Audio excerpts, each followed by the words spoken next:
Stay more comfortable, more concealed, and in the stand longer with Osseo gear. Premium camouflage apparel created for bow hunters by bow hunters.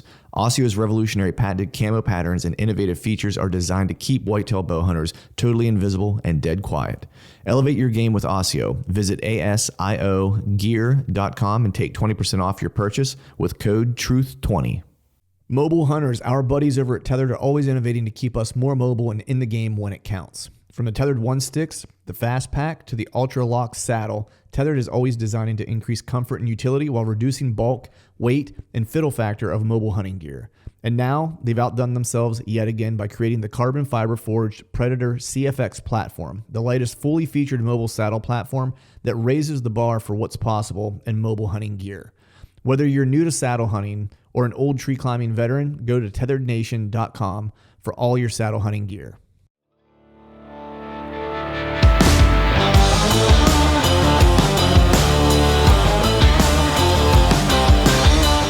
All right, folks, welcome back to another episode of the Truth from the Stand Deer Hunting Podcast. And today I have a gentleman on that I've wanted to have on for a good while. He probably doesn't need a whole lot of introduction from the folks that listen to that are ate up with deer hunting. But I have on none other than Mr. Bobby Worthington. How's it going? Oh, going great, Clint. How are you doing? I'm doing pretty good. Is it hot? You're in Virginia, right? No, Tennessee. Tennessee. Oh, that's almost fighting words, isn't it? If I say that. Well, I'm not going to go there. There's a lot of good people in Virginia too, I think. But we've had a strange summer. It rained real early, back early spring, then got turned dry all summer long, and now, starting about 3 weeks ago, we've gone into a rainy period again. It seems like it wants to rain every day, but it's turned back hot. This week here is going to be up in the 90s and no rain, so. Yeah. We just got to kind of roll with what we get. That's all right. You could send a little rain this way, man. It's probably been drier than I ever probably remember in the past 5 years, I'd imagine. We had kind of a similar situation this spring where we just got pounded with rain. It seemed like every day that I had available to go scout or to be outside trying to get any type of deer work done, we just got completely rained out. And then now it's just, we're talking, for up here it's super hot. We're talking mid-90s most of the time and just no rain. So. Oh, yeah. Well, we had that for a long time, but then we got lucky and it changed. It kind of turned around and we started getting rain about 3 weeks ago. Not really. It's a little late to help anybody's garden or anything. Right. Yeah. I will say we got a little pop of rain. I guess this past weekend I had my in-laws were in town, and we had a thunderstorm roll through. And as soon as the thunderstorm rolled through, a little bit of a temperature drop. My father-in-law's a hunter too, so I said, "Hey, let's jump in the truck. Let's take a ride. There's a couple good bean fields that aren't far away. Go do some glass and see if we see any bucks." And we saw, I think we were only out maybe an hour and a half, and I think we saw 30 deer and probably 12 bucks. A couple of decent ones too. Yeah. So. Yeah. Okay. Yeah. People get fooled with that. They'll be licensing a big buck in a bean field or something this time of year, and they'll think that deer will be there during the fall. They'll get excited and get ready to start hunting. Mm-hmm. It'll fall shift a lot of times. It'll be gone. Yeah. Good for me. I guess the good news for me is that this place is an area that isn't even close to the public land that I hunt. I can't hunt it, so it was more just for visual pleasure of getting to see some velvet bucks. That's about it. Yeah. Well, what state are you in? I'm in Pennsylvania. Yeah. Oh. Yeah. So the northeast. Most of what I hunt's all big tracts of public land for the most part. In the mountainous region of the northeastern part of the state. Oh, okay. Yeah. Now, what would be a trophy buck in the area you hunt in? So my local area, a trophy would probably be. Yeah, score-wise would probably be if you find a deer that's over 130 inches in this general area, like that's probably in the top end of the top 10% of a deer, I'd imagine. We don't get a lot of 3-year-old deer that make it too far beyond 3 in this general area, just because I live in the suburbs of Philadelphia, and so high hunter density in this area when you get kind of out of the city, and toward like the farmland and stuff. And so there's just a lot of hunters, a lot of pressure.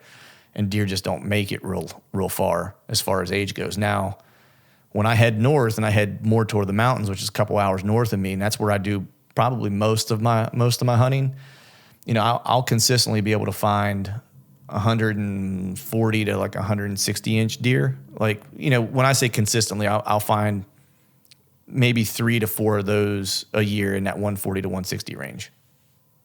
Okay. Yeah. And that's in the big woods. That's in the big woods. Yeah. That's, you know, there's a bunch of public land up in that general area. And, you know, you can find pieces that are 40, 50,000, you know, acres, and a couple of them might be connected. So if you add them all up, the pieces that are all connecting, you might get to 100,000 acres of just kind of big woods land with no real agriculture and a little bit of timber stand improvement that happens in some of those areas, but not, I wouldn't say a ton of it. Yeah. Yeah. So a mature buck is 140 to 160. Well, that's about the same as the rest of the Midwest.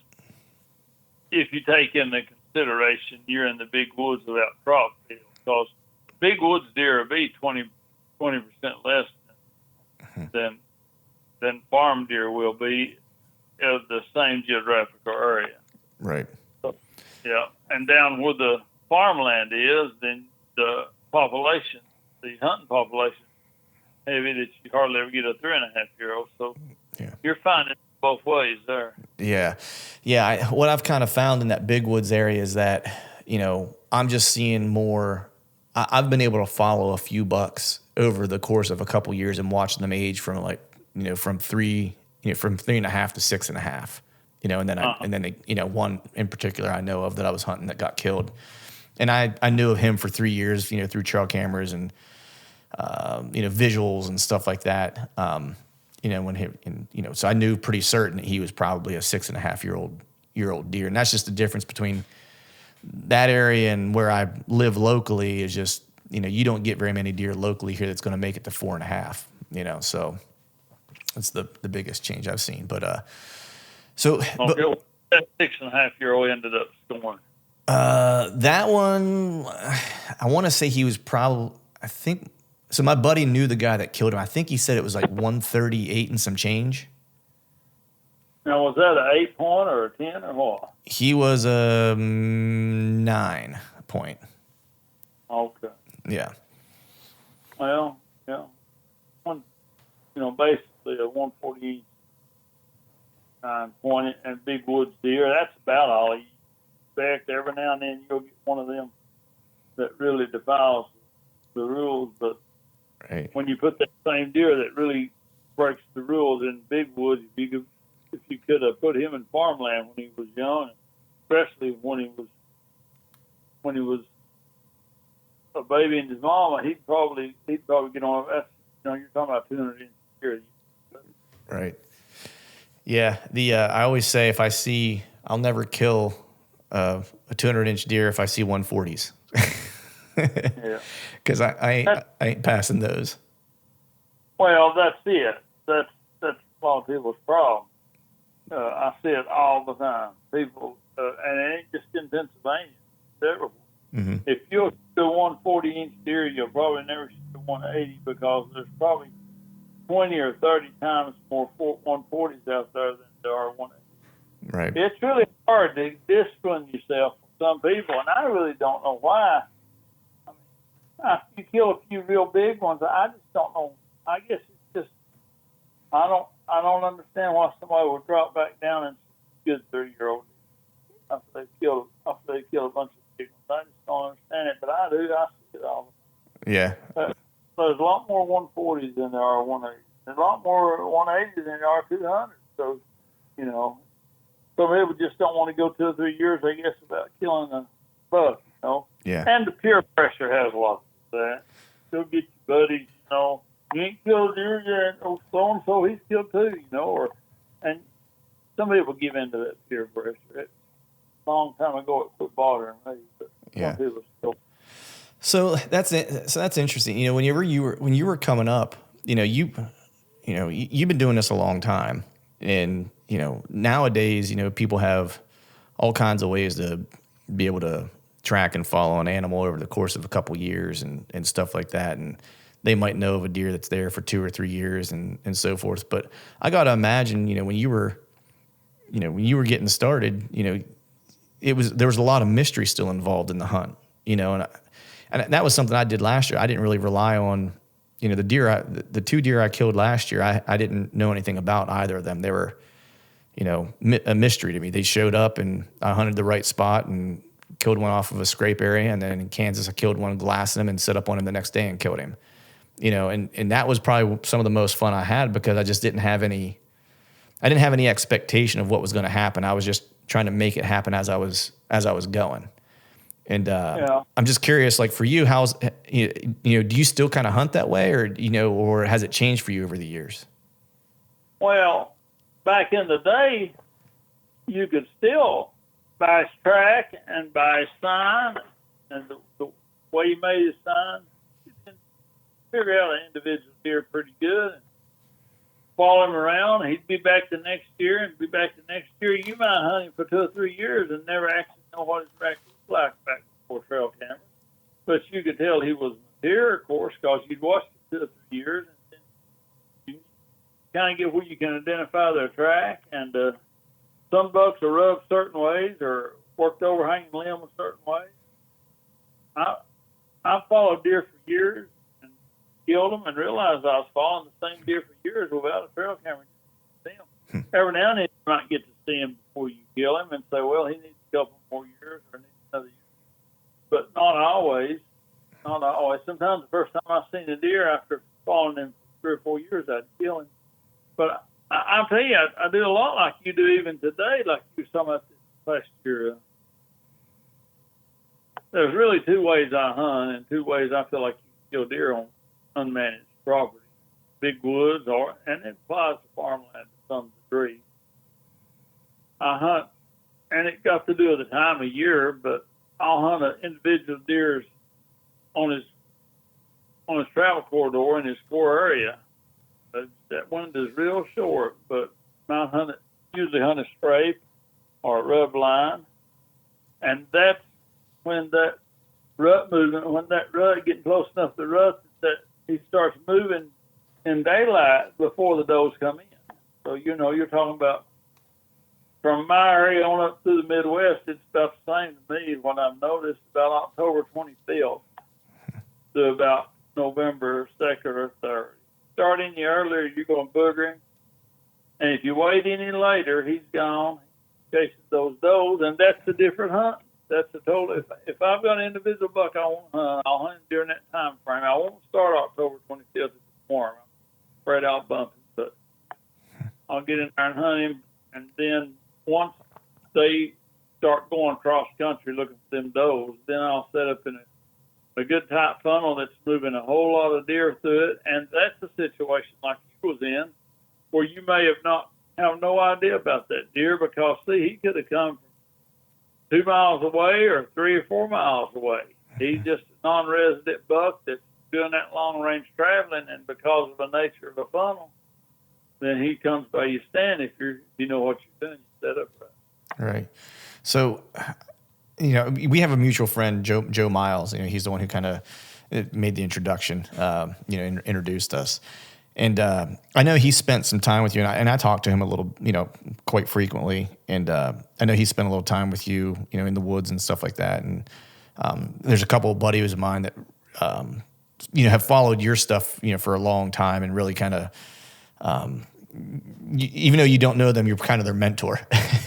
I guess you could say, right? And they hunt that time frame specifically, and I probably hunt more scrapes than anything typically, is what I've kind of found most of my success around and how I'm able to kind of be, I guess, most effective having the kind of encounters I want and so forth. But what I'm not super good at necessarily, and I understand that this is kind of like one of your calling cards, is like finding that, just undeniable funnel, that undeniable pinch that is going to be just dynamite. And I don't know like what I'm overlooking necessarily, or what, whatever the case is, but when you're trying to find that spot, what is it about a funnel or a pinch that you find that you just look at it and you're like, yep, this is it 100%. I don't need to, you could almost walk away and say, I don't need to see anything else. This is where it's going to happen. What are the things that you're looking for in that area? Well, that's a very good question. Very good question. A lot of people don't know. But number one is the amount of deer that's moving through it. I want a funnel that 4, 5, or 6, or 7 trails come together, and they may be a result of 2 or 3 trails come together to make one of those 5. I like the place that is moving the most deer through it. I like a real hard funnel.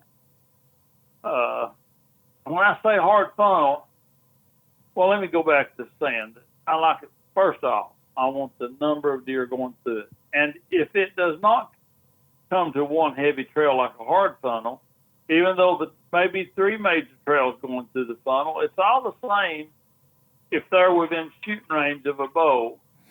It could be, if you just got to be able to look at it and say, okay, I've got 3 trails coming through this funnel that is made up of several trails, and these 2 or 3 trails, if I put them all on one trail, then it would be down to the dirt. It would be bare. It's real heavy anyway. It just takes a lot of experience to understand how many deer a funnel moves. But I can tell with looking at it real quick. If it's a hard funnel, then all the trails are going to come into one trail. If it's a softer funnel, you may have a couple of major trails going through it that's not quite together, or even 3.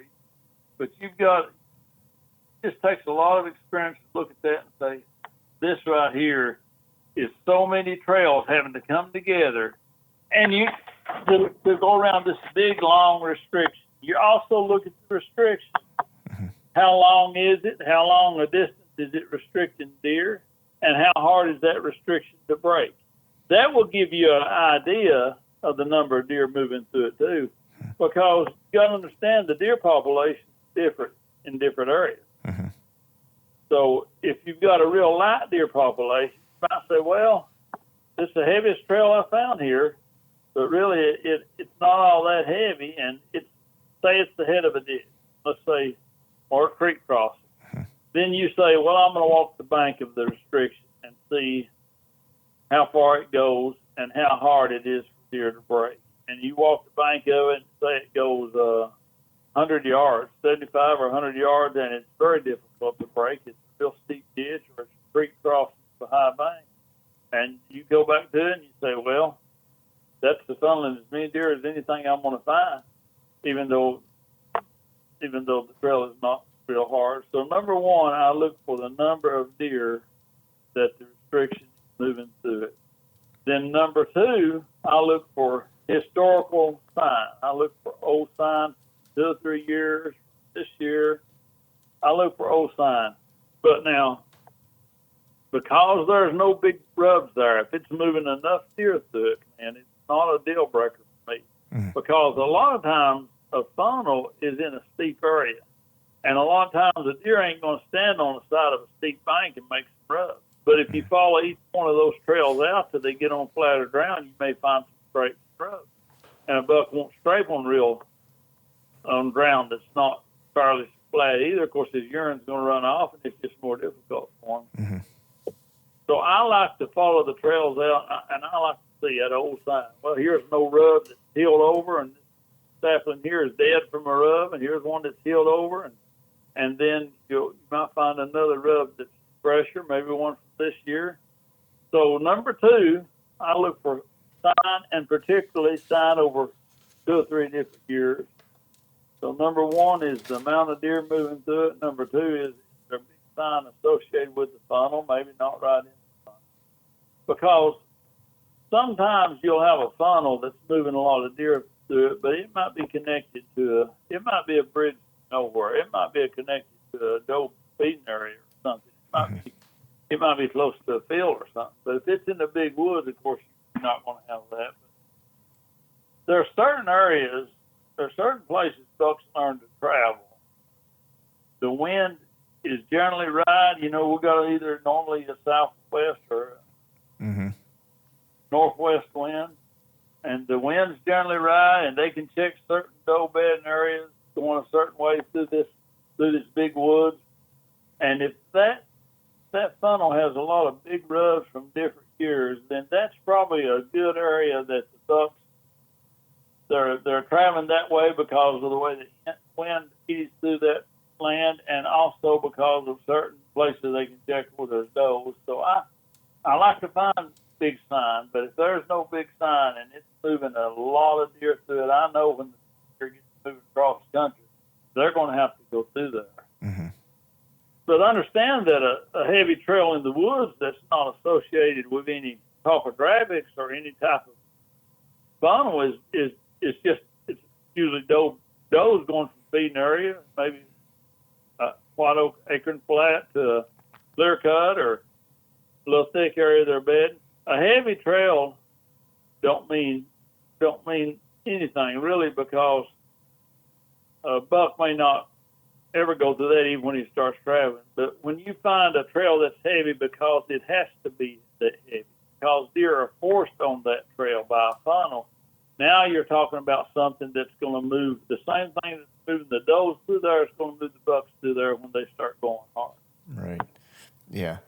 That makes sense, because I was actually going to ask that exact question, because I was just thinking, how often have you seen, even when you have that heavy trail that's getting pinched, mature deer just not using that exact trail? Like they might be 20 yards off it or whatever, but they're just not using that specific kind of line of travel. Have you seen that very often? Well, it's just according if it's a hard funnel or not. If Mm-hmm. it's a hard funnel, they have to be right there. I'll set it 10 or 15 yards from it. But if it's a softer funnel, then you might can make it hard. Let's just say it's a one-sided funnel. Let's say there's let's just make it simple and say it's where a cattle fence stops. Okay.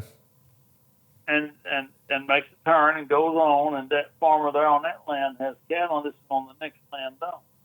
Well, the deer are going to be forced around.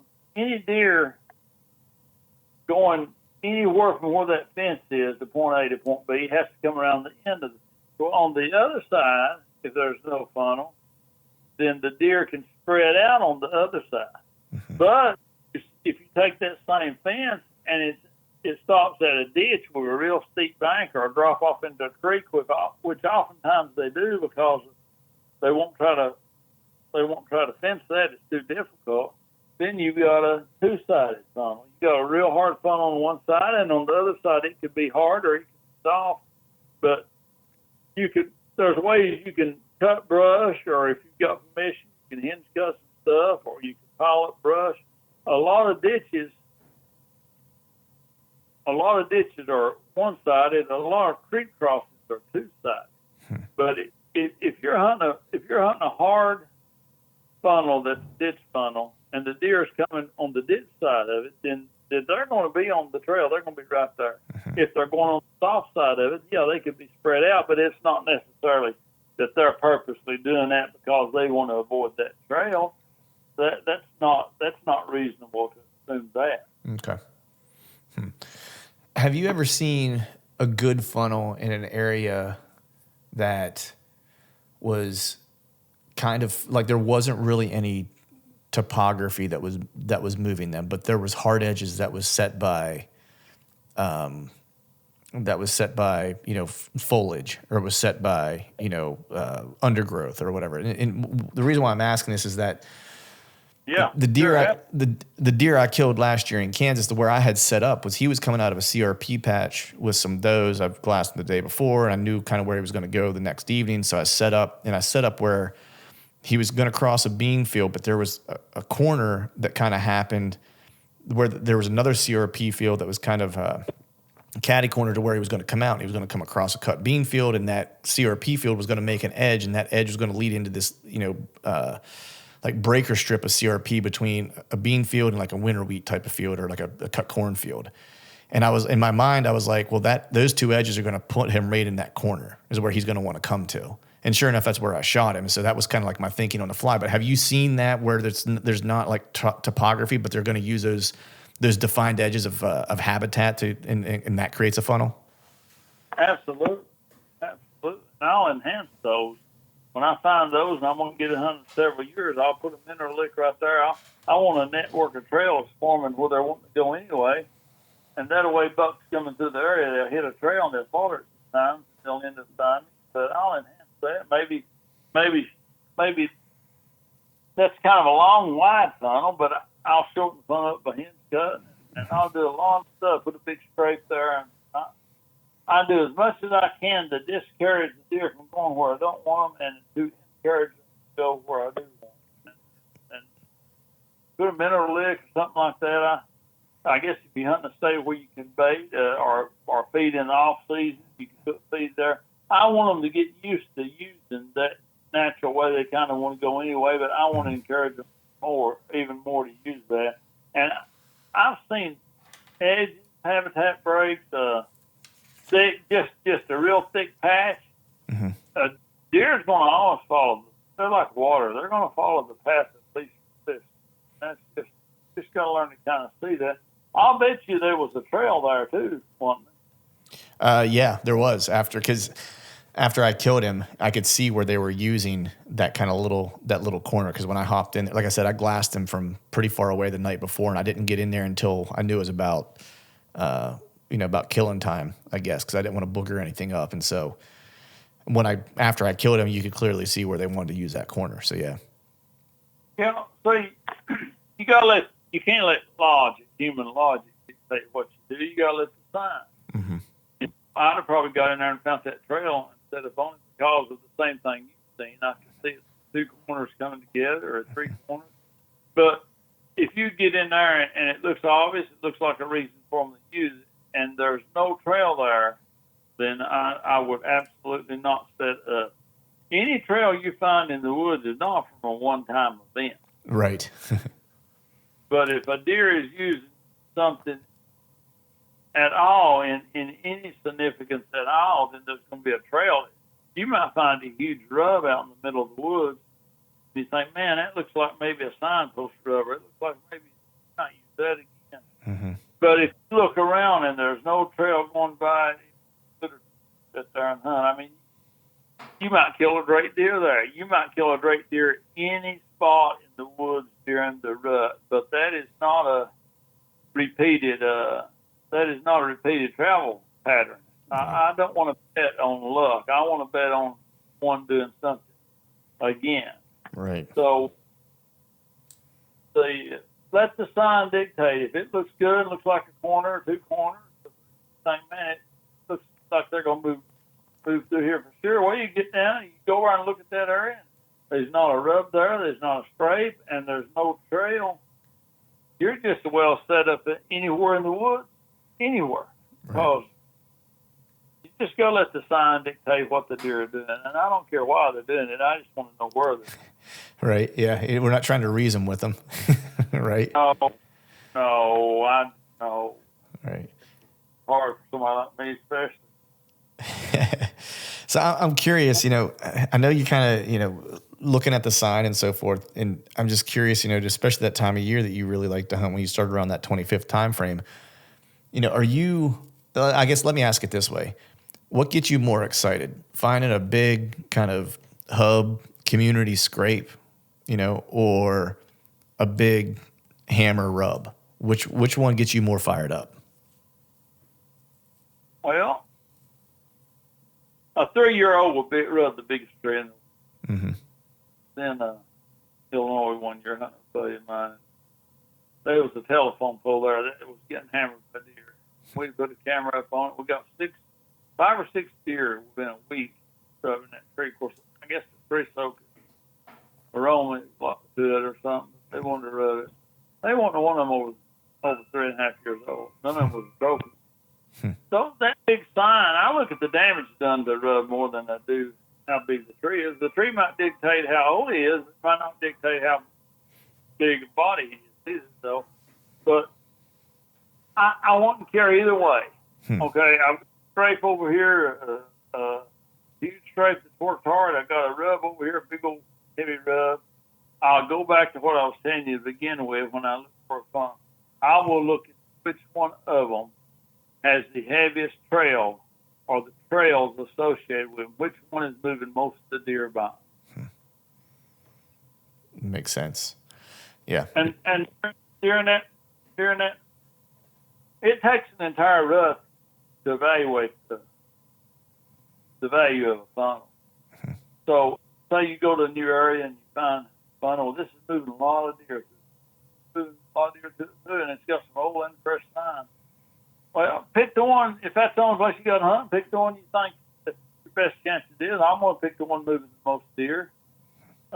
Pick the one you think, but put a camera on both of them, and by the end of the season, okay, on this one here I had 3 mature bucks go through. On this one here I had 1 or 1 3-year-old. So it usually, when you get on past, when the deer are just moving in daylight in their core area, that 25th, well, middle of October on, but they're going to be doing it at night. But when you get past when they increase their movements, when the does start getting close to coming in, they increase their movements, making their straights and rows, letting their presence be known in their core area. And when you get past that point where they start doing it in daylight, and it gets on into the November 5th, 6th, 7th, when they start that hard going, looking for that first hot doe, then from then to the end of the complete end of the rut is when you evaluate your funnel. So if it's a new funnel, you may just have to sit there and see. Right. But if you get a mature buck, I found 2 or 3 pictures, particular funnel. That funnel is in his core area. So you may go back the next year and kill him before they get to going. Right. Before like late October or early November when it turns cold. Even though the pictures you got was later on during the rut, I found if I get 2 or 3 pictures bucking in the funnel, I'm pretty close to him. Right. What I guess how much? Let me figure out how to ask this. How well do you have to feel like you know a deer before you would start to hunt him? Well, I don't have to know him at all. I mean, every deer has got their own personality. Some are smarter, some are use the wind more. Some of them. I don't have to know him at all. I just have to know his frequency at a certain place. If he's a deer I want to kill, okay. I don't have to know him. I just have to know that he's using a place more often enough for me to get a shot at him. Right. Do you think that people today, with all the access they have to information and stuff like that, do you think that they mess up by waiting too long to try to kill a deer? That they feel like that they wait to try to get too many of the puzzle pieces before they try to make an attempt? Well, that's an interesting question. I see both. I see hunters doing both ends of the spectrum. Mm-hmm. If they get a daylight picture of him, there's a few bucks, even in heavy hunted areas, that has a personality or character trait to move in daylight outside. Most of those deer in a heavily hunted area get killed by the time they're 2.5 to 3 nights. Mm-hmm. Then you're left with deer that are nocturnal outside. But every now and then one will get by. If you get a daylight picture of him the first week of October, don't say Bobby said not to hunt until the 25th. Okay? Right, yeah. You let the sign, like I've been saying, you let the sign dictate what you do. You've got information now that he is one of those deer that you're either set up right on top of his bed, or he's one of those deer with personalities. He moves around some during daylight. Right. And you've got the other end of the spectrum. And I see it way too much. People, big rubs, big straights show up in the middle of October, and people get excited and they can't help it, and they'll get in there and start hunting that deer then, and start hunting hard. And that deer is still, most of the deer that's in a heavy hunted area is nocturnal that time of year. Most of them that's still 5 or 6, 4 years in the heavy hunted area, they're nocturnal during that time of year. But they'll get out there and just wire it out. And that deer has made that big sign at night when he was making his rounds. And they'll get in there and they'll start hunting. That deer comes after dark and smell where that hunter's been. They might accept it once, but 2 or 3 days later, they'll come through again and smell more blazing hot human scent. And that's pretty well it. I mean, there are several ways hunters spook a big deer by hunting too early, but that's one of them. Of course, if they're going in maybe 30 minutes or an hour before daylight to their stand, they might bump him. He might be coming through then. But you got to wait, and you can wait till your camera shows you that, okay, he's switched over now. He's getting close enough to the rut. He's going pretty frequently. Here he is moving in daylight. Or you may just go by the timing, which is what I do. I know if it's a good cold snap and it's the 23rd to 25th of October, then I know that he could pop through there one time then, and the only time he does pop through there maybe then, and I don't want to wait on my camera to fire. I want to be setting it. Right. Yeah. So that's when I start hunting, regardless of whether I got a daylight picture. Right. I'm just curious when you said, you might get a picture in early October or something like that, and he's daylight, and you kind of said, don't say, Bobby wait till the 25th. If he's telling you, if the sign's telling you to kill him, kill him. And yeah, there's exceptions to every rule. Yeah. Especially with whitetail deer. There's never, never and always is two words you never use in whitetail deer. That's right. So I'm curious for you, which if you use that word in a crowd of hunters, it won't take but 2 or 3 different groups to saying that. Somebody says, well, I done this right here. Right. You're right. What you said. That's right. They'll make a liar out of you quicker than anything in this world. That's right. So I'm curious. Like, can you think back and all the years you've been hunting, and do you have a deer that told you early October that you just had to go kill it, and it came to fruition? Yep. A 7.5-year-old deer named Rattlesnake. You can Google the story. It's in North American Whitetail Magazine. It's in my Passionate Quest book. It may have been in my Bow Hunting Trophy Whitetail book. And the story's going to be in my new book that I've got coming out here in the next few weeks. Nice. Final Quest. But he was a 7.5-year-old deer. And for 2 or 3 years, I've got his picture early October. After he sheds his velvet. Now, it's not uncommon to see them in a field or get their picture in velvet when they're in the bachelor group. Mm-hmm. But now I'm talking about after they break up from the bachelor group, they've made that false shift, or they're still in that area. That's an interesting subject, too, we can talk about. But I was getting his picture all through early October, and then when he got 7.5 years old, I never did think the deer was really I had other things better to hunt. I mean, he ended up scoring 163 or 4 as a. I'm looking at him now. He's a 5x6. He nearly drew another point. He nearly was a 6, but that last year he drew a pretty good rack. One time he had a drop tine off.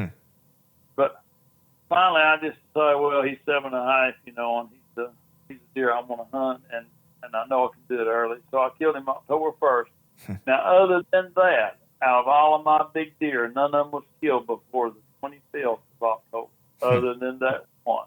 And this area gets hunted some, and he's just one of them that just happened to just be in the right place at the right time to avoid hunters, and made it 7.5 with that personality trait that he always has to move outside the rut. Yeah, that's. I have a hard time.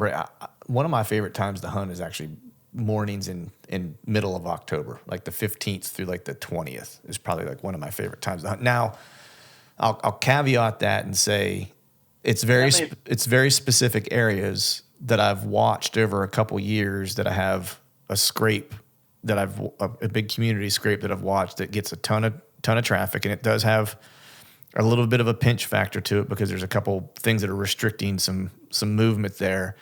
And I found a early fawn drop in that area, and I know it's adjacent to doe bedding. And so that's one place that I do hunt earlier than that time frame, because it's just year over year, my trail cameras have told me, like you were saying, I trust the intel, trust the sign, that that place just lights up that middle of October time frame for like 3 to 4 days. And if I'm in there and the right deer comes through, then it's, it's a good time, Is that during the cameras light up during daylight, and Yeah. are they 2 and 3-year-old deers, or are they 6 and 7-year-old? Usually, 6-year-old? well, this is local, right? So it's the older end of that would be 3 and 4-year-old deer, So what I do is I'll watch, and usually what'll happen, what I've seen over the course of the past couple of years, is all of a sudden I'll start seeing does get real active on that scrape. It's used year round, but I'll see them just get real active, and then all of a sudden I'll see a couple like young bucks, like spikes, 1-year-olds coming through or whatever. And then over the course of 3 years, the best deer in the area I've watched hit that scrape in that 3 to 4 day window every year. And then that's why I started hunting at that time frame. That's understandable. If it's daylight moving, you're getting pictures, but you're hunting deer I want to hunt. The older they get, nocturnal they get too. So, so I'm especially in this area, and I don't believe that's that personality trait in them. I believe that's them learning more and more about the danger of moving during daylight. But let the intel tell you what to do, and if those deer are a trophy for that area, the best deer in that area, definitely, by all means, let the intel tell you what to do. Let the deer tell you, because every deer is different, every location is different, and just that's the way it is. Some people on these managed properties, some of the personalities on TV, good hunters, they kill their deer all on food plots and kill them all through October. Well, it ain't like public hunting or somewhere else where there's 5 people that are ready to kill a 2-year-old or 3-year-old. Right. They're saying, me and my family's the only one hunting. Deer here needs 5 or 6 years old before we kill him, and they won't target him and won't shoot him. Well, in a place where a lot of your up-and-comer bucks don't get killed, there's going to be a good percentage of them by the time the 5 and 6-year-olds with the personality moving daylight, because they hadn't got killed. Right. But that's really different in a heavily hunted area. Yeah. So, I'm sorry, go ahead. You got to consider if you're hunting a wildlife managed area, or a heavily hunted area, or a place where you manage your own farm and you can let every deer on it, every buck on it, get to be 4 or 3 or 4 years old, and then you got some good bucks that's time they get grown that's moving in daylight that you can kill, about any time in October. So we're talking about a heavily hunted area where those bucks with that personality trait killed young. Yeah. That I'm a woods hunter, but now, I help people set up their properties. I work with that in that consultant I do, and a lot of them, hey, I'm the only one hunting, me and my brother, and we're going to let her go to the deer. Well, that's not what we're talking about. Mostly what I'm referring to is a public ground or a heavily hunted area where you're not the only one. Yeah. Yeah. So I'm curious, going back to finding that pinch, right, or finding the area that you want to set up in, right? Like there's an art to finding the right tree. I was talking to Joe about this a little bit the one day, and so I'm curious that when you find that kind of, the spot, that the trail's beaten down, it's clear that they're using this area. You found the historical sign that you're looking for, and so forth. When you're picking your killing tree, what are you looking for in that killing tree? Because there's a difference between being in a tree and being in the killing tree, right? Well, I don't know if I'd call it a killing tree, but the tree I want to hunt out of, I might sit there 4 years and not kill nothing still. But, right. I mean, not all mature bucks is what some people, I wouldn't want to kill a deer buck is 150 deer, Mm-hmm. Yeah,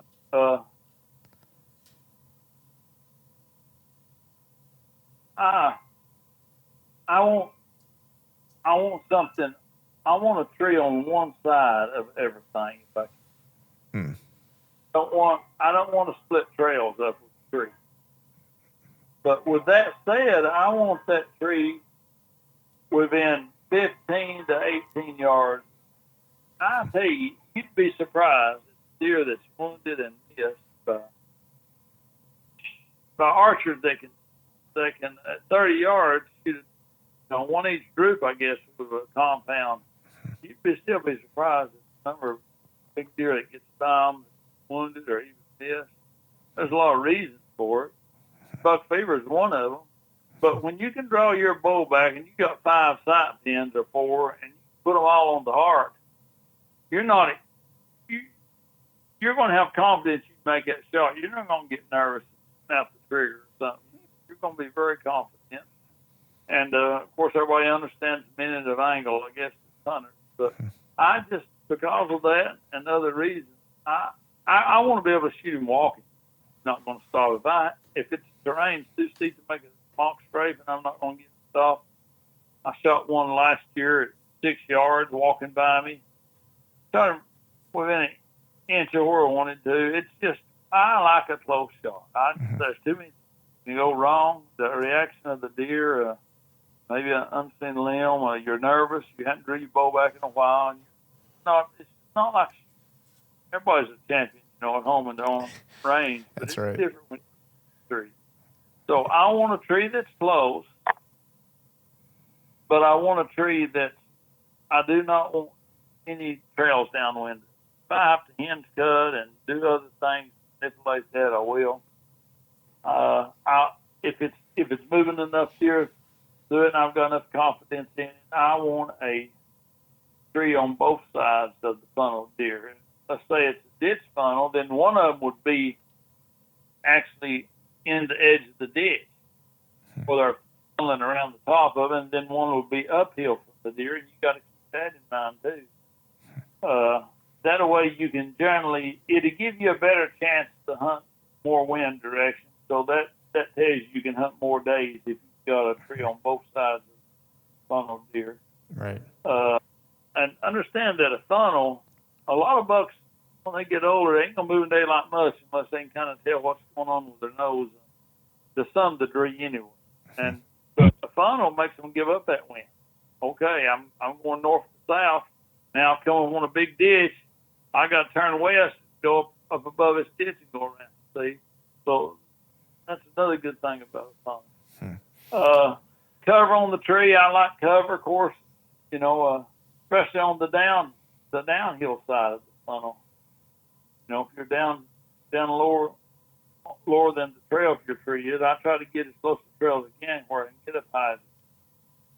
But you got to consider that. But I like one of cover. If there's a sapling or a pretty good sized tree close by that I can maybe ratchet strap around it and pull it into my tree to help me make some more cover if I need it, or I'll carry some cover up there with me, or add some limbs. I'll add cover to a tree quite often if it needs. That's interesting. What? It's that's interesting. You'll bring your own cover. I think a lot of folks don't think about that. They just kind of hunt whatever tree is there and don't think about. They think about removing stuff more than they do adding. Well, I don't never remove nothing. If I've got something in my way, I'm gonna take a cord and I'm gonna tie it over to one side or the other where I need a little cover, but where it won't be in my shooting lane. I carry a treble hooks and a cord with me, and if there's a limb out there 4 or 5 feet or up above me 4 or 5 feet that ain't benefiting me as far as camouflage, and I can throw around it, pull it down there and tie it closer to me, I will. You got to think outside the box. You got to use your imagination. Every day I go to a tree stand, I'm looking and thinking of ways I can improve it. Well, if I had a limb here, it'd help hide me while they're coming into it here. Or if I had this here, I see another trail out there a little further than I want to shoot. I want to hinge cut that sapling right there and bring that trail over, get me a 5-yard closer shot. I'm always sitting there every time I leave a stand, just felt I'll do something a little different, get it just. So there's just there's a lot more to it than I guess most people think. Yeah. And then if you've got a trail above the deer and a trail below the deer, you got to consider if you're going to go in early in the morning or right at daylight. That's something to think about too. Mm-hmm. Yeah. The trail that's if you're having to hunt a tree today that's uphill from the funnel, uphill from where all the deer are coming together, then you don't want to go in there 30 minutes or 45 minutes before daylight, because the coldest part of the morning is right before daylight usually. Mm-hmm. And you don't want to go in there and bust them deer in your funnel because your thermals are going right down to them. But if you're on the tree in the tree on the lower side where your thermals are going on down into the ditch where there won't be any deer at all, then I'll go in there 30 or 45 minutes before daylight, and if the deer comes through right at night, he hadn't known that I was there because I didn't spook him going in. I've been there a while, and I can. Right. So you got to think about that too. There's a lot more to it than people realize. Yeah, it's I always say picking out the right trees, part science, part art, to a degree. You know, there's a lot to kind of think about, and there's a lot that you can. Go ahead. I'd go back and say picking out the right tree is all about mathematics. All about mathematics. If I can hunt 3 trails from this tree, but I can hunt 5 trails from this tree, the bow hunting trophy whitetail deer is all about mathematics. Figuring out ways to increase your odds that deer is going to walk on, that the trophy buck's going to walk on. So it's really, to me, everything about it is mathematics. If I hunt a place where 5 corridors, 5 major trails come together, or hunt a place where 3, I want to hunt a place where 5. If I can hunt, say I've got a hard phone on one side and soft phone on the other, if I can back up just a little bit, 20 yards this way, and have another one of those trails within range, then I'm going to do that. So I'd say picking the right trees is about mathematics too. I don't know. I guess, Clint, from doing this for many years as I have, I guess I can pick the right tree maybe sooner, or maybe the right one where you might get it wrong a little bit. And I could point out why, and you'd understand it. But it's about experience. It's got a lot to do with experience too. Yeah. I look at a tree and say, you might say, what about this tree? And I'll say, you'll get seen in that tree. Just here's the world, and here's why. And well, yeah, I didn't think it. Right. It just years really to know a lot of it. Right, and I bet through the years you probably figured a lot of that out on making those mistakes. If I were to guess, right? That's how I know everything I know about. That's right. Ain't got a thing in the world to do with my intelligence. I have made a mistake known to man, and then at the end of that, what was left is what I do. That's right. Yeah, it's. I think sometimes people are just too afraid to try. You gotta.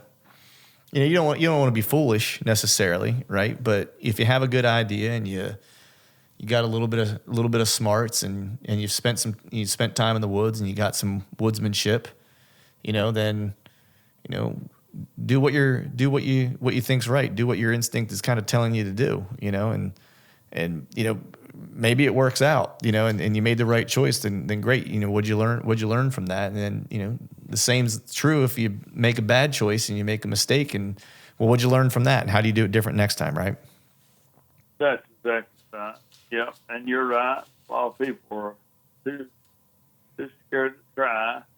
Now, you wouldn't want to try something that would be borderline on a target buck. Let's say you hunted a big buck for 2 or 3 years of fought and you decided it's time to kill him.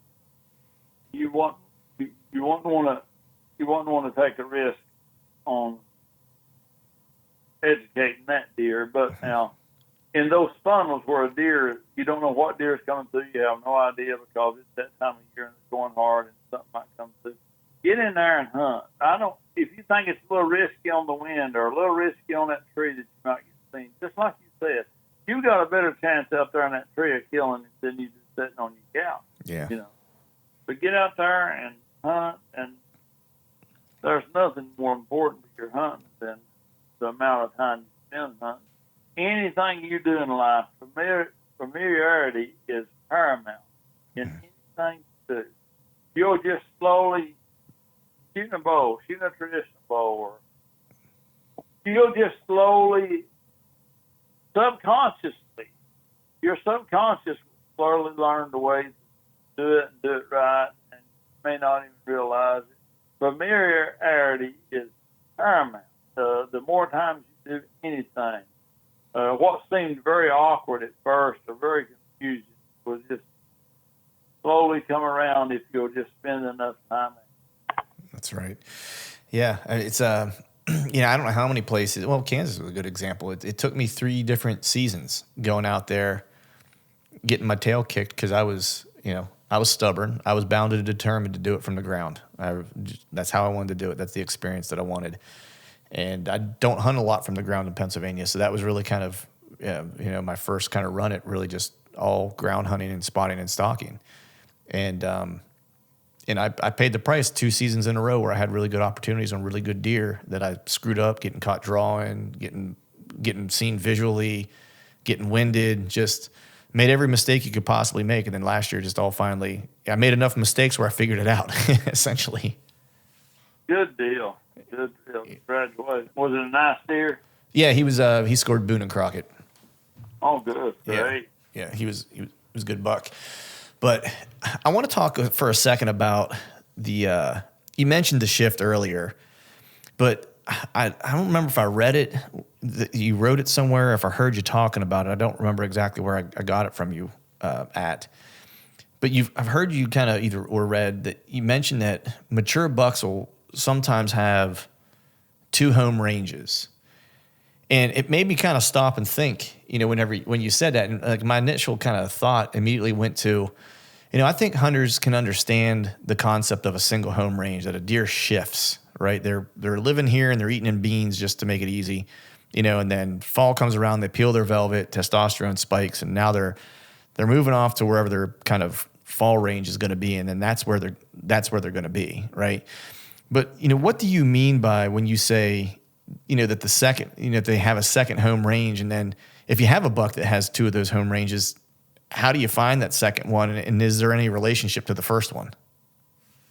Well, I wrote about this first back in the late 80s, early 90s, North American whitetail language. But now you've confused things. A buck with 2 whole ranges and the fall and spring shift is 2 different. Okay.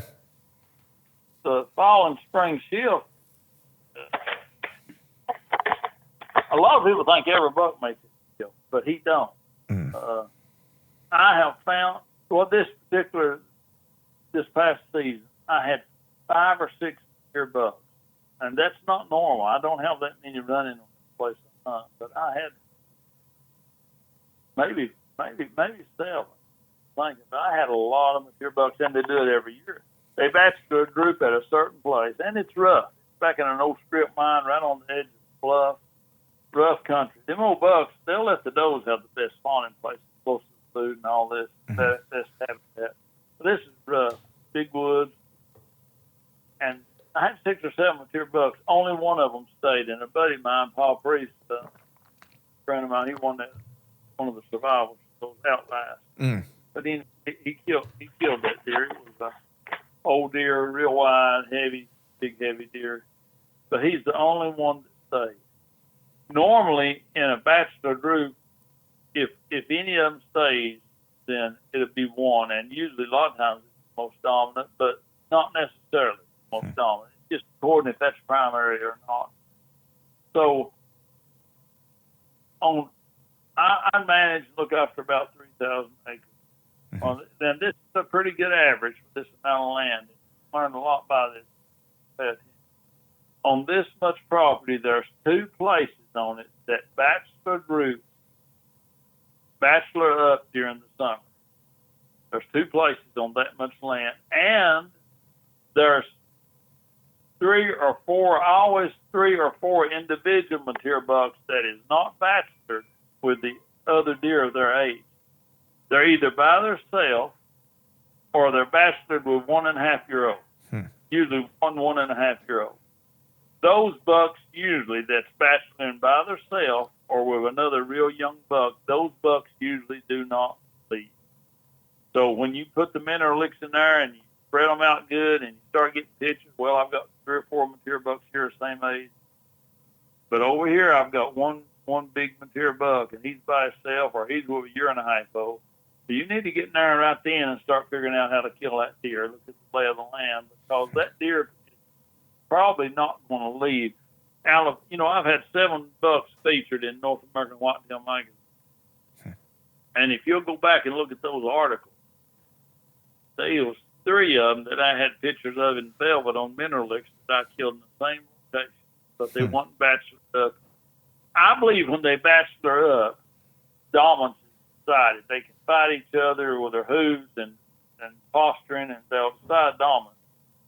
And then the one that ain't the most dominant, the less dominant bucks will leave because, hey, I'm not getting the breeding rights here anyway. He's the most dominant. Right. But if by themselves or with a 1.5-year-old, generally they will stay because there's nothing that can show dominance on them. It's my reason why that takes place. But that does take place. I've proven it to myself for years. I've noticed. So that's one thing. The fall and spring chill. Then there's another thing that goes on, and I noticed it back in I guess I've noticed it for many, many years. I've noticed that people would see or kill a deer that somebody you live 5 miles from there was hunting 5 miles from there. It made me wonder what's going on here. And then more and more I got to seeing evidence. And then finally I had a big deer named Dagger that had real distinct points here on the place. And he would disappear for a time, and he would be about 5 miles away. I finally found out where he was going. A guy, every time he was gone from here, a guy would see him pretty often in a big clear cut on both sides of his driveway, across the road in front of him. He had the same points. He was unmistakable. And I finally figured out how he was going back and forth. And then I called Gene Wenzel and Roger Roth there and Barry and some friends of mine that has done this a long time with me. And Gene said, Bobby, I've never realized that before, but I think you're right. He said, because when sometimes you'll wound a big deer and mortally wound him, and he'll go on a straight line for 3 or 4 miles. He said, I always wondered where that deer was. Instead of going to his thicket or his quarry and a little bit down, he said, I'll bet you he's going back to that other home range. And I said, I think that's the case. And I told him, I said, Gene, I think when that doe runs that fawn buck off and it dissipates, when it's 1.5-year-old, and it's not a fawn, when it's 1.5-year-old, and it leaves, they leave, they'll go 3 to 5, 7 miles. I said, I think when that buck gets older, that place is already, his birthplace is already imprinted in his mind, and he already followed his mom around and knows the area and knows all about it. And I said, that's just like when we go somewhere and leave home to work, go up somewhere and work, and then when we get older in life, we want to go back to our home place. And I said, I think that buck will go back there then, because that old doe that run him off is no longer a threat. And then I think he gets moving back and forth between the two. And I wrote about that early on, and since then a lot of people have come to realize that's the case through radio tracking and personal sighting and stuff. And since that is the case, that's why Don and a lot of people nowadays recommend that if you've got a doe with fawn bucks or fawn buck, button buck, if you shoot her, that buck will not leave. And I think that's the case. At times I would shoot a lot of does here, and at other times one. And at the times I would shoot more does here, I noticed a higher percentage of my mature bucks never did leave. I could get their picture pretty well at will. And I think that's significant to understand this. I think a lot of people will set up in the tightest funnel they can find in a mature buck's core area, and they're waiting to the right time to hunt him. They got the cameras out, or they'll set up on a good strafe or a good rub line, and they'll have him figured out. Then they won't see him for a week or more or get a picture of him, and they'll get to thinking, well, I must not be set up. And I need to do some out. When in reality, they should stay put because that buck may actually be gone. He may not be there. He may be at his other home. Right. So I hope that cleared up. Yeah, no, it did. And it made me actually think, and I don't know if this is related at all, but it made me think of it because, when I run trail cameras, I usually don't check them at all until, end of August usually because, and this is something, and I know the Drurys hunt, managed property and I'm hunting public, but there's one thing that, I've found even though they have a setup that they're kind of controlling things that has held true that I've watched through just a buddy of mine owns a trail camera company. He's got a ton of trail cameras that he runs. He's seen it. I have a ton of trail cameras that I've run over the years and I've seen it, which was, you'll have your bachelor group of bucks that are in an area that you're watching, that you've seen over the summer. And they're frequent, however frequent that might be. And then all of a sudden around the 22nd, 23rd, 20th, something like that in August, there'll be a couple just random bucks that you haven't seen at all summer just show up on your camera, right? And then you won't see them again. But if you watch your camera in the fall, you'll usually pick them up again sometime like late October. They'll be back. And I'm not saying it happens every time, but I've seen it happen multiple times, and my buddy has too. And so I'm wondering now, as you're saying this, because what we've always kind of called those were like deer that are probably going to spend some time in that area. Like they're kind of coming to check out like where they're planning to kind of transition to that time of year, And I'm wondering if that might be related to they're coming through to check it out to see if that doe's still there, if that might be where they were born. Well, don't overthink it. It's hard to tell. Yeah. You could have three situations. You could have one. I've seen them when they make their fall shift. I've seen them go back for a day or two to their bachelor group area, then move back to their fall shift. So you could have that scenario. Right. Plus, if you've got a buck with two home ranges, then there's also the travel route between the two home ranges. Sometimes a person will get a picture of a deer one time a year or only once and never again. Mm-hmm. Well, that's been that buck moving back to his other home range and he was on the travel route. And I have noted of a deer or two, a buck or two, stopping off on the travel route for a couple of days before they continue on back to the other home range. Mm-hmm. So there's just too many scenarios to say what the deal is. It really don't matter. Right. I don't know why they're doing what they're doing. I just want to know where they're doing. Right. Yeah. I don't know why. We're on a location. Yeah. So I'm curious, out of all the deer that you've killed, all the big deer that you've killed, have all of them been in that like October, November timeframe, or do you have some outliers? Like, I guess what's the latest deer that you've killed? I've never killed one after. Let's see, December. I think December 4th or 5th, but now that's still rut movement. Okay. That's that late.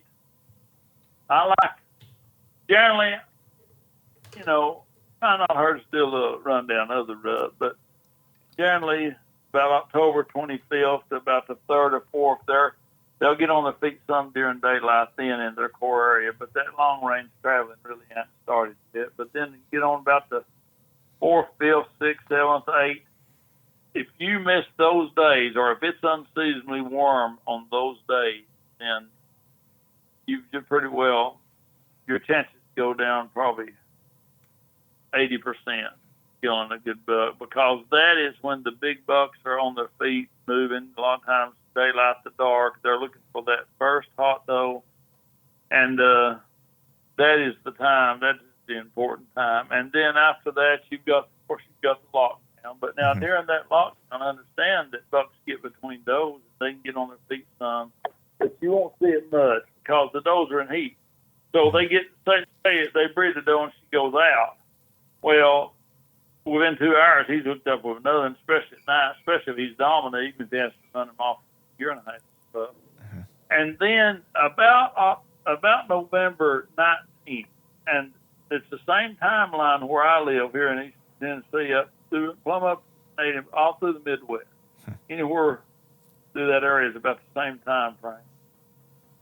About November 19th, I see them start breaking loose, and they're not hooking up as fast, and I see a pretty good chance starting about then to get another shot at them on through Thanksgiving, and sometimes, and it may be drawn out a little longer here in the South,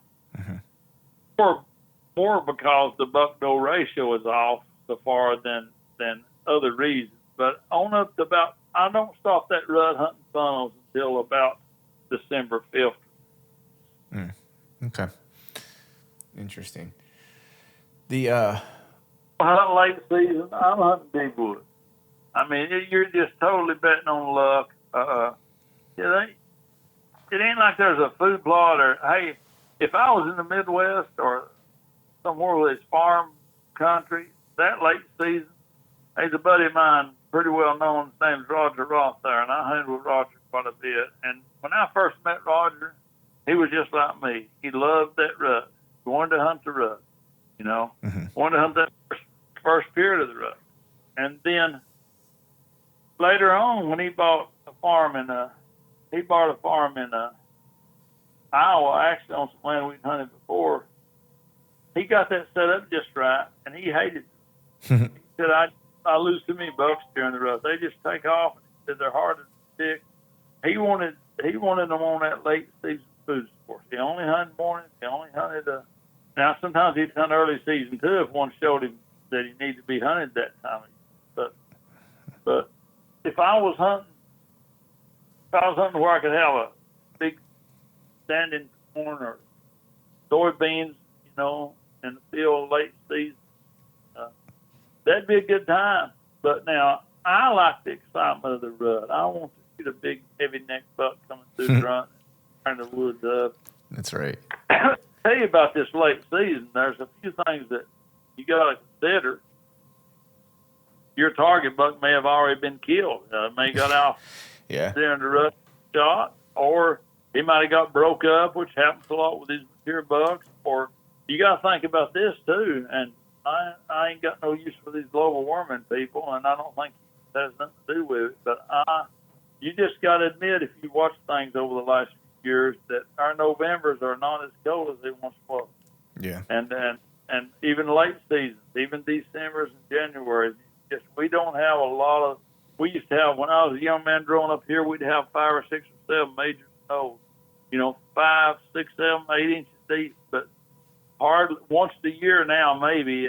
So the winters just ain't as cold, and I tell you, it takes pretty bad weather, pretty cold weather to get them good bucks going into food source in the late season before dark. Yeah. So you got to consider that too, But I'm a rut hunter. I like the summer. Yeah, I'm the same. That's my preference or my preferred time. I do like October. I like, just part of it's because I like to just be out. But I always take a trip, and when I take a trip, I'm always kind of focused in that end of October, beginning of November time frame. I would love to be able to extend my trip or start it, that in that later time in November you're kind of talking about, like the 19th, because in Pennsylvania here, archery season ends statewide. And sometime between like the 14th and the 16th of November. I had no idea. Yeah, it ends, and then gun season comes in. Rifle season comes in right after basically the Saturday after Thanksgiving. And so there's that prime time that I really wish I could hunt with a bow. Like leading up to Thanksgiving, because without fail every year, like the biggest deer that I get on camera pretty much every year is in that, like, sometime between like the 15th through like the 19th, or 15th to the 20th of November. It's like I always kind of start to see them day walking around that time, and it drives me nuts. Yeah. What about that? Yeah. I had no idea. Yeah. I'm not going to let you bow hunt during gun season. I mean, you're self-imposing restrictions on yourself. Oh no, I definitely go out during rifle season. I'll take my bow for sure. Like okay, you can bow hunt. Okay. Yeah, it's just there's a gap between when they end archery season and then you're not allowed to hunt at all until rifle season comes in. Oh. Yeah. And then at that point, then you can use a bow if you want to, and you're good to go. But I have to kind of take that time period off where it's like I start seeing a lot of the bigger deer, get on their feet and start showing themselves in daylight, Oh. But man, I wanted to ask you. You've mentioned a couple of your hunting peers. Here as we've been talking, Roger and Gene and Barry and Dawn, and I'm just always curious. I'm a history guy. I like to talk to folks who have been around longer than me and learn from them and hear from their experience and learn from their experiences and stuff. And so I'm always curious when I get the chance to talk to someone who's been doing this as long as you have. I'm always curious to know who your mentors were growing up. Because now it's easy for people to listen to a podcast like this and get an opportunity to learn from Bobby Worthington, or listen to Don's show or whatever the case is. But that wasn't a luxury that you had necessarily when you were coming up. So I'm curious to who were your hunting mentors? Who did you look up to and who did you learn from? Well, when I first started bow hunting deer, I didn't have any mentors. I actually learned small game hunting and trapping. I learned a lot about how game move and how they use habitat to travel, more trapping than anything, how they use ditches. But so time deer was in a huntable number, I just started hunting them the same basic way, and I was killing some good deer and getting a lot of deer in front of me, missed more of them than killed them because the target. But I had things kind of figured out, and then M.R. James come out of this, founded this Bow Hunter magazine, and Roger, Gene started writing in that about scrapes, rubs. Up until that time, really none of us knew the purpose. When some of us knew bucks was making them, some people didn't. But they talked about rubs and scrapes and their purpose. So as far as the trophy end of it, later on after I already had been deer hunting, shooting deer, as far as learning about trophy hunting, it would have been I'd have to say Gene Wendell, Roger Roth there, and I don't know if Barry wrote much back then or not, but now he did have those videos, October Whitetail 1 and 2, and 9 inch buck. I think he's killed the first buck ever killed on production video that was broadcast live. So those boys, I got to be friends with them, fortunate enough to meet them and become very good friends with them. And I never hunted with Gene and Barry, but I hunted with Roger. Nice. That's cool. Those are, you guys are all the titans of the space.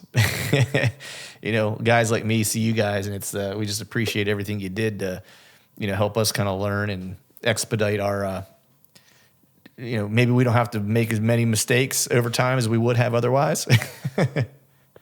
Well, I appreciate you saying that, and all of us. You'll learn that about people that, not people that think they've reached a high degree of learning in anything, but people that have truly reached it. You'll find that it's just natural for them to try to seek out a platform in which they can share it. Yeah. Now, the people that are secretive about what they know, maybe they've got a reputation of knowing something, and maybe they don't really know it. Right. Man, I don't know that the truer words have ever been spoken right there.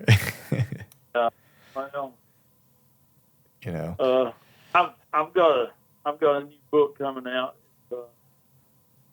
About everything we've talked about, about everything I know about deer hunting. Some things maybe I don't. Yeah. So what compelled you to write this book? Well, I wrote. This is my third, and I've co-authored a few others back in the day, but back early on in the 80s, 90s. I don't even know what they are, but I just paid to write a chapter or two. But I just didn't feel like Passionate Quest was complete. I just felt like that I had more information to share. You know, we can sit here and talk for 2 days on deer hunting. And a lot of times when you're writing a book, it's different than talking to somebody. So I realized that there was a lot of stuff. This is about the double information that Passionate Quest. Everybody's wanting Passionate Quest. You know, they're extremely high when you can find one. They usually go from $1,000 to $2,000, and everybody's been wanting them and looking for them, trying to get their hands on them. And so many people felt like not aggravated me, but they're just frustrated because they're just not available. And I thought, well, I'll write a volume 2 of it. So everything in Passionate Quest is in Final Quest, plus about double information. It's I don't know what compelled me to write it. I would have to say my stewardship. When you get older, you know, I'm 70. When you get my age, and something has been good to you, give you a lot of enjoyment, a lot of pleasure, and a lot of challenge, then you want to be a good steward and pay back. And I don't want a lot of the information I've gained over the years to die with me. I put my heart and soul into this book. You'd have to say it's my stewardship to future hunters. And that's probably the main thing. Of course, I've got a story about the son I lost, and I think I wanted to honor him. I want people to know about him, what a good young man he was. I got a story in there about him and writing about him. I've learned a lot about traditional bow hunting. My first Passionate Quest had a chapter on compound bow. This has got 2 chapters on recurve bow. I've learned a lot about that over the years too, and I'd like to pass on stuff I've learned. So it's just my stewardship for future generations. Yeah, I appreciate your outlook. I really do. You know, we could use a lot more, not just in deer hunting, but we could use a lot more men like you in general. So I just want to say, from all the deer hunters that listen to this show, thank you for everything you do. Well, I appreciate it. I really do. Where can people find this book? Like you said, it comes out in a couple weeks, right? Well, it won't be long. It's ready to print. We're still working on a little bit on the limited edition cover. We got it perfect like we wanted. We got it pretty close. Let me see here. You can go to. I was trying to find the exact website here. It's info at ASIO, that's ASIOgear.com. Joe's going. He's already got staff and everything in place to handle the orders, so he's gonna handle the orders. You know, Joe Miles with ASIO Camo and Mission Whitetail Podcast got a lot of other. Cool. And here's a number: 1-888 544-7150. That's 1-888-544-7150, or you can go to info at ASIOgear.com. And we're taking pre-orders now. We're doing 160 limited edition, leather bound. Oh, nice.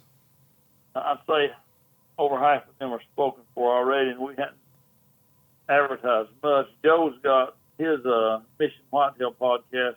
Actually, Wednesday is coming out. We talk quite a bit about the book, and we cover some traditional archery too. I know you wanted to talk a little bit about that. I'm sure we've about run out of time, but you got any specific questions? Plan on. Said you're trying to get involved in it. Yeah, so traditional, I just, well, first I was talking to Joe last week or 2 weeks ago or whatever it was. First, I'm going to have to get a hold of Joe and see if I can get me one of those limited edition versions. So that's the first thing I'm going to do when we're done with this is text him. But he said he was spending some time with you, and we were talking about, traditional bow hunting. He was shooting a recurve. I've been shooting a longbow since February.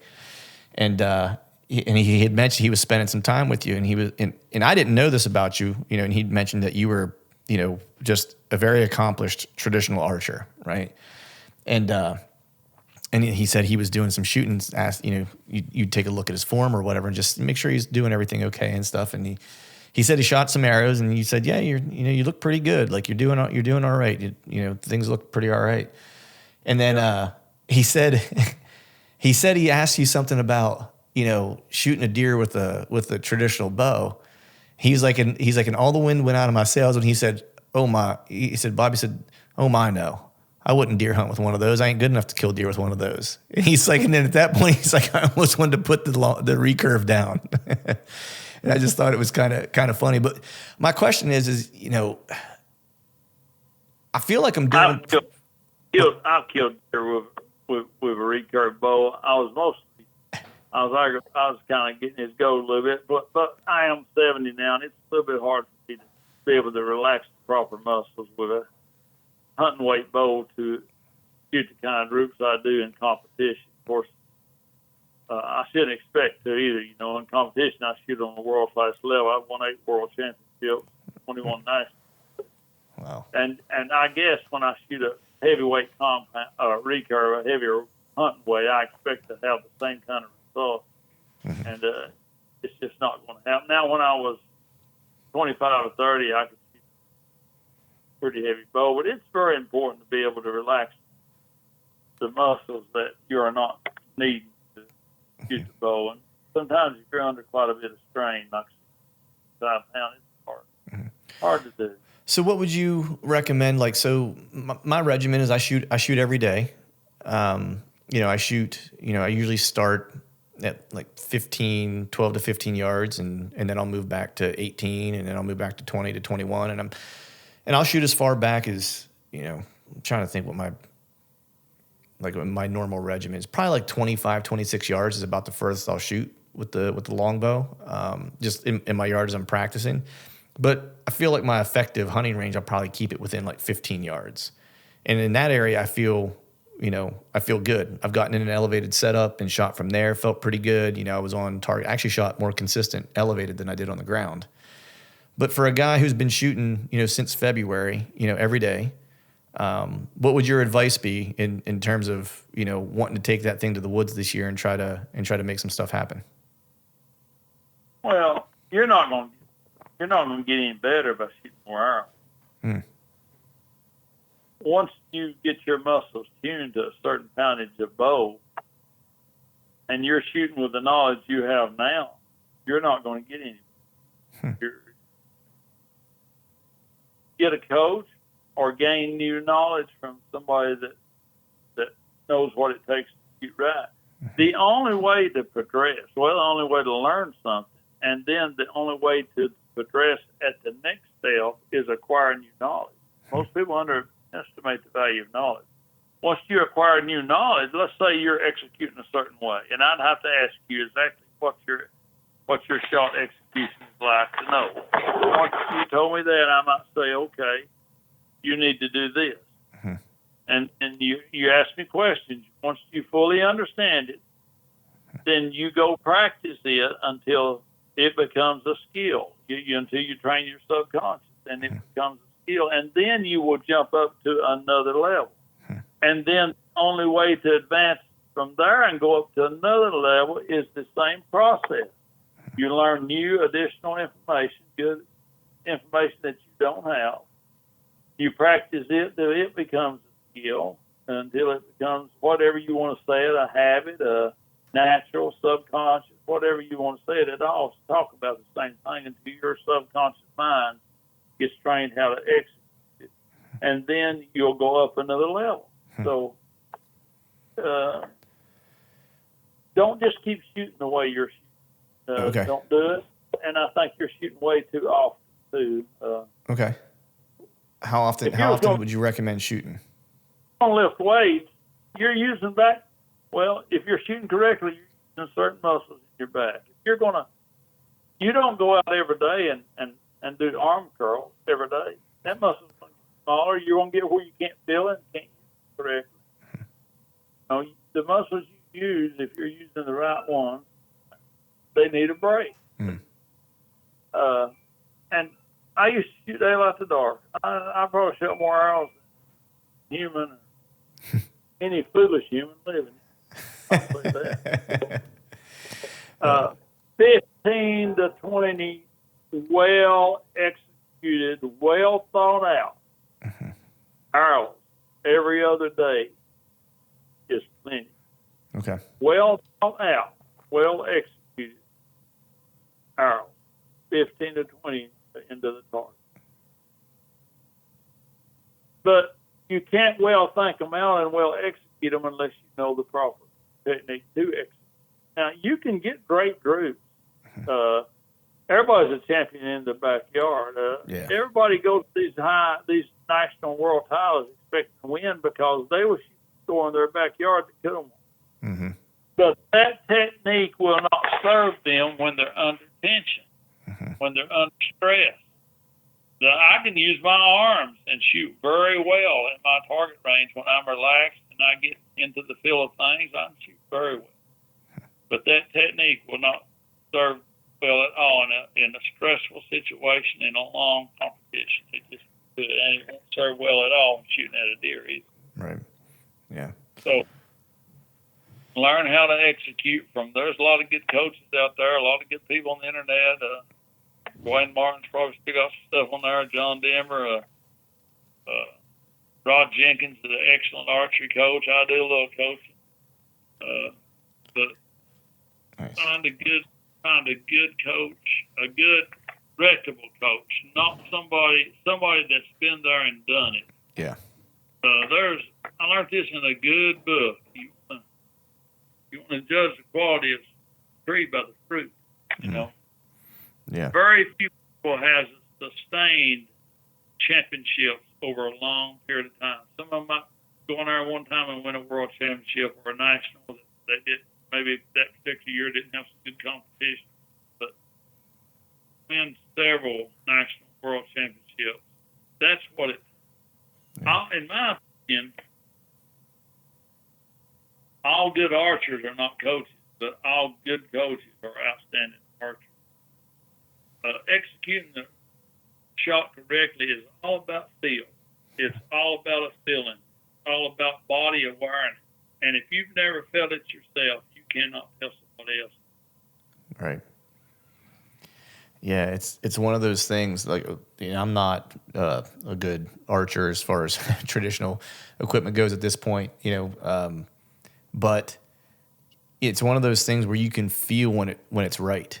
And I'm not experienced enough in it to know yet, but like when I'll release an arrow that just feels right, like your body almost recognizes it. And then almost in my mind, the hard part becomes, how do I figure out how I did that? And how do I set things up to where I can do that every time I do it? That's the thing about it. Yeah. Every now and then, Clint, you get accidentally right about it. Right. But to figure out what particular muscles you happen to use that time and how you executed, you might not ever be able to do it. And if you're going to try to learn it that way, then you're in for a long learning session. Right. I'll just take. Right. The problem with a person switching from a gun to a traditional bow or from a compound to a traditional bow is with a gun, you hold dead on the mark and you pull the trigger. And in your mind, if you move at all, you're going to move that gun off center and you're going to miss. So you try to hold dead still and pull the trigger. Well, people start shooting a compound and they can get by with that to some degree with a compound because the compression forces is not so strong against you with that big let off. Mm-hmm. You can pull again that stop and pull the trigger of your release when your sight is on it. But it is totally different with traditional archery. It is dynamic. You must be moving.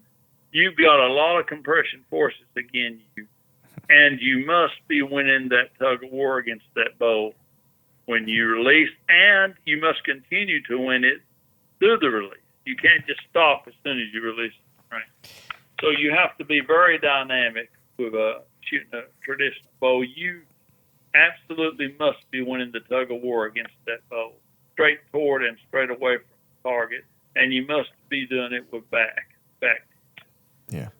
So we could talk another 3 hours on that aspect. I know, so right? definitely, like you said, you need to get my book and go ahead and get you a limited edition there, and you'll be glad you did. The leather bound. There's going to be 160, and when that 160 is gone, that's all they'll ever be. So you want to get mine from them. They're going fast. Nice. Yeah. But I have 2 very in-depth chapters on shooting a bow there. But my advice, somebody like Rod Jenkins, somebody that's just a really good coach, my advice would be, and I don't have a lot of time. I don't do a lot of that. It's not my main thing to do. I do Right. occasionally. Right. But there's so much we could talk about. Yeah.